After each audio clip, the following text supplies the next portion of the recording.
நீங்கள் எப்போதாவது ஒரு அறையின் மூலையில் தனிமையாக விடப்பட்டது போல உணர்ந்திருக்கிறீர்களா? காரணம் ஒருவரின் ஆணவம். அவர் வீசும் ஒவ்வொரு வார்த்தையும் ஒரு சிறிய கல் போல உங்கள் மனதுக்குள் ஆழமாக விழும். அது ஒரு காயத்தை ஏற்படுத்தும். அந்த காயம், நான் போதுமானவன் இல்லையா, நான் சரியாக பேசவில்லையா, என் கருத்து மதிக்கப்படவில்லையா என்ற கேள்விகளாக உங்க மனதுக்குள் ரணத்தை ஏற்படுத்தும். அந்த நொடியில் உங்கள் கண்கள் இருட்டாகிவிடும். உங்களுடைய தன்னந்திக்கை சரிந்து விழும். உங்களுடைய ஆற்றல் முழுவதும் வறண்டு போனது போல உணர்வீர்கள். அந்த தனிமை, அந்த வலி, அந்த அவமானம், அதுதான் ஆணவம் ஏற்படுத்தும் முதல் ஆழமான உளவியல் தாக்குதல். ஆனால் நண்பா, அந்த தனிமையிலும் அந்த வலியிலும் ஒரு மகத்தான சக்தி ஒளிந்திருப்பதை நீங்கள் அறிந்திருக்கிறீர்களா? அந்த சக்திக்கு ஒரு வார்த்தை கூட தேவையில்லை, ஒரு சத்தம் கூட தேவையில்லை.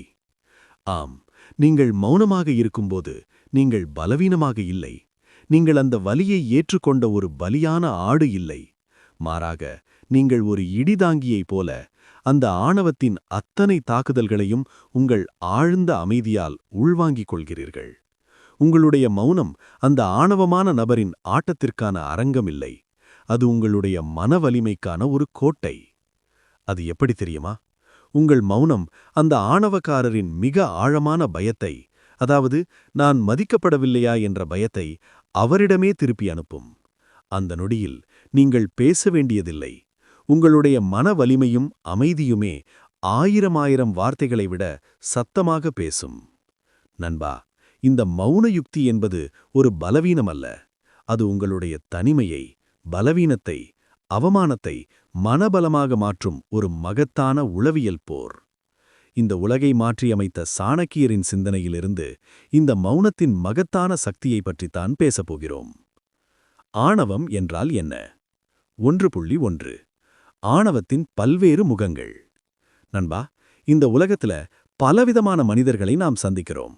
அதில் ஒரு குறிப்பிட்ட வகையானவர்கள்தான் இந்த ஆணவம் கொண்டவர்கள். ஆணவம்ங்கிறது வெறும் பெருமைப்படுறது மட்டும் இல்ல, அது ஒரு ஆழமான உளவியல் சிக்கல். இதனுடைய முகங்கள் பலவிதமா இருக்கும். அதிகாரம் செலுத்துதல். ஆணவம் கொண்டவர்கள் எப்பவும் மத்தவங்கள விட நாம தான் உயர்ந்தவங்கன்னு நினைப்பாங்க. அவங்களுடைய பேச்சில, செயலில, ஏன் உடல் மொழியில கூட ஒரு விதமான நான் தான் பெஸ்ட்ங்கிற எண்ணம் வெளிப்படும். உதாரணத்துக்கு, ஒரு கூட்டத்துல ஒருத்தர் பேசுறப்ப குறுக்க மறிச்சு இது பத்தி எனக்கு தான் நல்லா தெரியும்னு சொல்றது, மத்தவங்களோட கருத்துக்கு மதிப்பில்லாம பேசுறது, தான் சொல்றது தான் சரி, தான் சொல்றது தான் விதி அப்படின்னு நம்புவாங்க. மட்டம் தட்டுதல். ஆணவம் கொண்டவங்க மத்தவங்கள மட்டம் தட்டி பேசுறதுல ஒருவித திருப்தி அடைவாங்க. ஒருத்தரோட உழைப்பையோ திறமையோ அங்கீகரிக்காம இது ஒரு பெரிய விஷயமா, இதெல்லாம் சாதாரணம்னு சொல்றது. அல்லது ஒருத்தர் ஒரு கருத்தை சொல்லும்போது இதெல்லாம் சின்ன பசங்க சொல்ற மாதிரி இருக்கு அப்படின்னு சொல்லி அவங்களோட தன்னம்பிக்கையை உடைக்க முயற்சி செய்வாங்க. பெருமை பேசுதல். எப்பவும் தங்களை பத்தியே பேசிட்டே இருப்பாங்க. தான் செஞ்ச சாதனைகள், தன்னுடைய பெருமைகள், தன்னுடைய சொத்துக்கள், தன்னுடைய அறிவாற்றல்னு எல்லாத்தையும் பெரிதுபடுத்தி பேசுவாங்க. மத்தவங்க பேசுறதுக்கு வாய்ப்பு கொடுக்காம நான், எனக்குன்னு பேசிட்டே இருப்பாங்க. மத்தவங்களோட பெருமைகளை குறைச்சு மதிப்பிடுவாங்க. கட்டுப்பாட்டு ஆசை. எல்லாமே தான் கட்டுப்பாட்டுல இருக்கணும்னு நினைப்பாங்க. மத்தவங்க என்ன செய்யணும், எப்படி செய்யணும்னு சொல்லிட்டே இருப்பாங்க. மத்தவங்க சொல்றத கேட்க மாட்டாங்க. தான் நினைச்சதுதான் நடக்கணும்னு நினைப்பாங்க. உதாரணத்துக்கு, ஒரு டீம் ப்ராஜெக்ட்ல மத்தவங்களுடைய ஐடியாவுக்கு மதிப்பில்லாம தான் சொல்றது தான் செய்யணும்னு சொல்றது. உணர்ச்சி வசப்படுதல். இவங்களுக்கு கோபம் வந்தா அதை கட்டுப்படுத்த தெரியாது. சத்தம் போடுறது, திட்டுறது, ஏன் சில சமயங்கள்ல உடல் ரீதியா கூட தாக்குறதுன்னு எல்லா எல்லைகளையும் கடப்பாங்க. இவங்களோட கோபம் மத்தவங்கள பயமுறுத்தி தன் கட்டுப்பாட்டுல வச்சுக்கிறதுக்கான ஒரு ஆயுதமா இருக்கும். இந்த முகங்கள்ல ஏதாவது ஒன்னோ இல்ல பல முகங்களோ நீங்க சந்தித்த நபர்களிடம் வெளிப்பட்டிருக்கும்.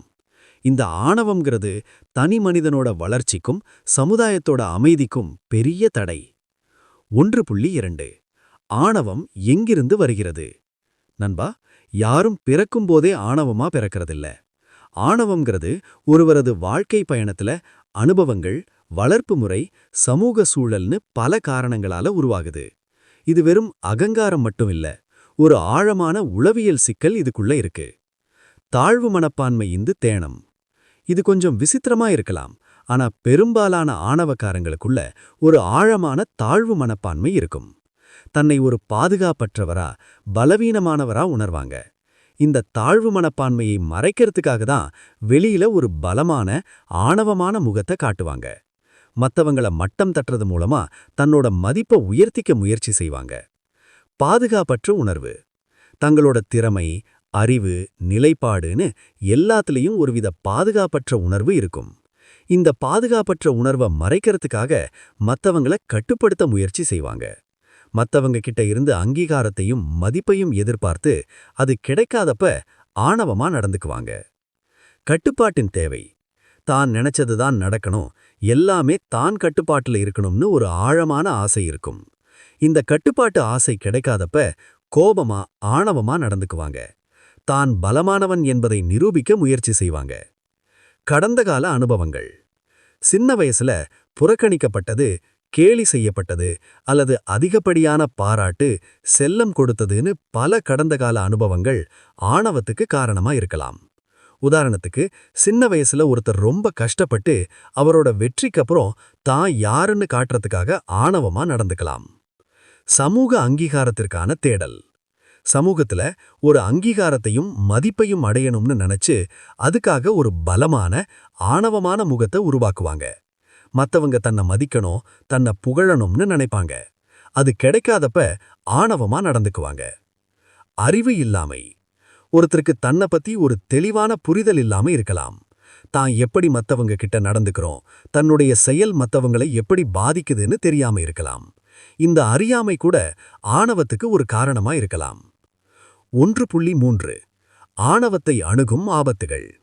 நண்பா, ஒரு ஆணவம் கொண்ட நபரை அணுகும்போது நாம ரொம்ப கவனமா இருக்கணும். அவங்கள தப்பா கையாண்டா அது நமக்குத்தான் ஆபத்து. மன அமைதி இழப்பு. ஒரு ஆணவம் கொண்ட ஒருத்தர் உங்ககிட்ட வர்றப்ப உங்களுடைய மன அமைதி மொத்தமா போயிடும். அவங்களோட நெகட்டிவ் எனர்ஜி உங்க மனசுல ஒரு பெரும் பாரத்தை ஏற்படுத்தும். தூக்கமின்மை, மன அழுத்தம்னு பல பிரச்சனைகள் வரலாம். உறவுகளில் விரிசல். ஆணவக்காரங்களோட உறவு வச்சுக்கிறது ரொம்ப கஷ்டம். அவங்களோட பேச்சு, செயல் மத்தவங்கள காயப்படுத்துறதால பெரும்பாலான உறவுகள்ல விரிசல் ஏற்படும். குடும்ப உறவாயிருந்தாலும் சரி, நட்பு வட்டாரமாயிருந்தாலும் சரி, தொழில்முறை உறவாயிருந்தாலும் சரி. நேர விரைவு. ஆணவமானவங்க கிட்ட பேசுறது, வாதிடுறது பெரும்பாலும் ஒரு பலனற்ற செயல். அவங்க தன்னுடைய கருத்தை மாத்திக்க மாட்டாங்க. அதனால அவங்க கிட்ட பேசுறது உங்க நேரத்தை வீணடிக்கிற மாதிரி தான். ஆற்றல் வடிகால். அவங்களோட எதிர்மறை ஆற்றல் உங்களுடைய ஆற்றலை உறிஞ்சும். அவங்க கிட்ட பேசும்போது ஒரு விதமான சோர்வையும் விரக்தியையும் உணர்வீர்கள். இது உங்களுடைய வேலையையும் தனிப்பட்ட வாழ்க்கையையும் பாதிக்கும். தன்னம்பிக்கை குறைதல். ஆணவக்காரங்கள் மத்தவங்கள மட்டம் தட்டுறதுல ஒருவித திருப்தி அடைவாங்க. அவங்களோட பேச்சு மத்தவங்களோட தன்னம்பிக்கையை உடைச்சு ஒரு விதமான பாதுகாப்பற்ற உணர்வை ஏற்படுத்தும். நீங்க ஒரு விஷயத்தை செய்ய ஆரம்பிச்சாலும் நாம சரியா பண்றோமான்னு ஒரு சந்தேகம் வந்துகிட்டே இருக்கும். மோதல்கள்.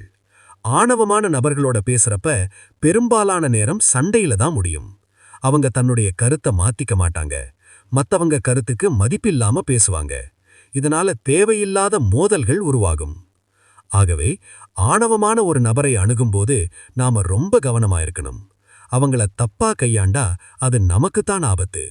இந்த ஆபத்துகளை தவிர்க்கிறதுக்கு தான் நாம மௌன யுக்தியை கத்துக்கணும் நண்பா. பாகம் 2. மௌனம் ஒரு ஆயுதம். 2.1 மௌனத்தின் பல்வேறு பரிமாணங்கள். அமைதி, சிந்தனை, சக்தி. நண்பா, நாம மௌனம் பத்தி பேசும்போது வெறும் சத்தமில்லாத ஒரு நிலை அப்படின்னு மட்டும் நினைச்சிடக்கூடாது. மௌனம்ங்கிறது அதுக்கும் மேல பல பரிமாணங்களை கொண்டது. அதை வெறும் ஒரு எதிர்வினையா பார்க்காம ஒரு ஆழ்ந்த செயல்னு புரிஞ்சுக்கணும். அமைதி. முதல்ல மௌனம் நமக்குள்ள ஒரு அமைதியை கொடுக்குது. வெளி உலகத்துல 1000 சத்தம் இருக்கலாம். ஆனா நாம் மௌனமா இருக்கும்போது அந்த சத்தங்கள் நம்மள அவ்வளவா பாதிக்காது. இது ஒரு தியான நிலை மாதிரி. உள்ளுக்குள்ள ஒரு அமைதி வரும்போது தெளிவான சிந்தனைக்கு அது வழிவகுக்கும்.